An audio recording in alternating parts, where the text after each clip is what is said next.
সকালবেলা দেখলাম মুড়ি খাচ্ছে, এখনো মুড়ি খাচ্ছে, সারা জীবন খালি মুড়ি খেয়ে যাবি। একটু কাম করার চুপটা নি। পাশের বাড়ির ছেলে কত কাজ করে বাপের ভাত দিচ্ছে, আর তুই কি আসছিস? বাপ কামাই করছে আর তুমি খাচ্ছ খালি। কিছু তো ভুললে নিয়ে গেছে মুড়ি কিটা দেয় তাই দেখি। তোর মতো সালের দরকার নেই, বাড়িতে হোক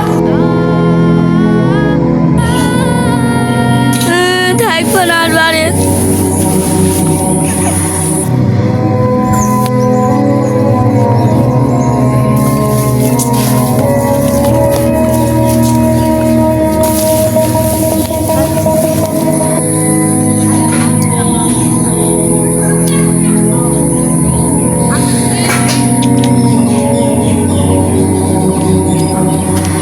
তোমার আজকে ওখানে বসে আছে।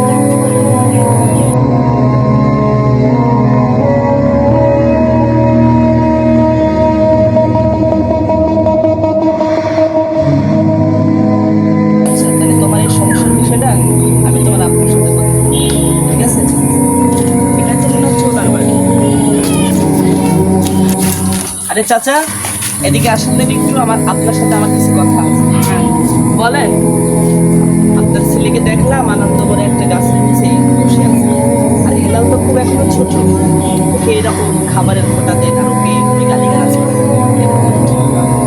যার অপরাধ কিন্তু আপনার ছেলে। আপনি যে প্রতিনিয়ত তাকে খাবারের ফোঁটা দেন আর খাবার খাওয়া অবস্থায় তার সামনে থেকে খাবারের প্লেট ছিলেন, এটা কিন্তু ঠিক না। কি করবো, এত বড় ছেলে দাম রেখে গেছে, কাজ কাম নেই, কিছু নাই, খালি ঘুরে বেরোবে আর খাবি। চুপ মারাতে বাবু, তোমার ধর্ম তোমার কাছেই রাখো, আমার ছেলের আমি দেখে নেবো, কি করা যায়। শুনে আমার আমার একটা দায়িত্ব ছিল, কর্তব্য ছিল, সেটা আমি পালন করবো। আপনার ছেলে আপনি কি করবেন এটার হিসাব কিন্তু আপনাকেও দিতে হবে।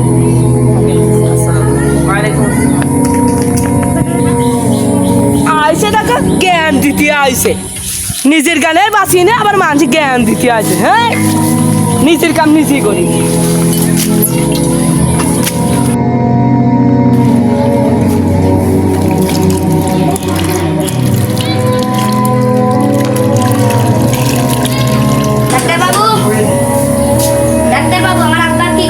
আমি ডাক্তার জীবনে 10 বছরের ডাক্তারি কাজ করছি। তোমার আবার যে রোগ হয়েছে আমি কখনো দেখিনি, বুঝেছো? এটা সাংঘাতিক রোগ হয়েছে। তুমি অন্য ডাক্তারের কাছে নিয়ে যাও, যাও শোনা, যাও, মন খারাপ করে না, যাও। আমার আব্বার একদিন তোমার গেলাম রে, বললাম বাসা আজকে মরে যাবো না, খাবো না, ও বললাম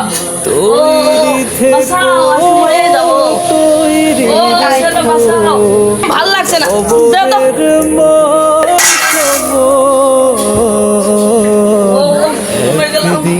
তোমারি না হঠাৎ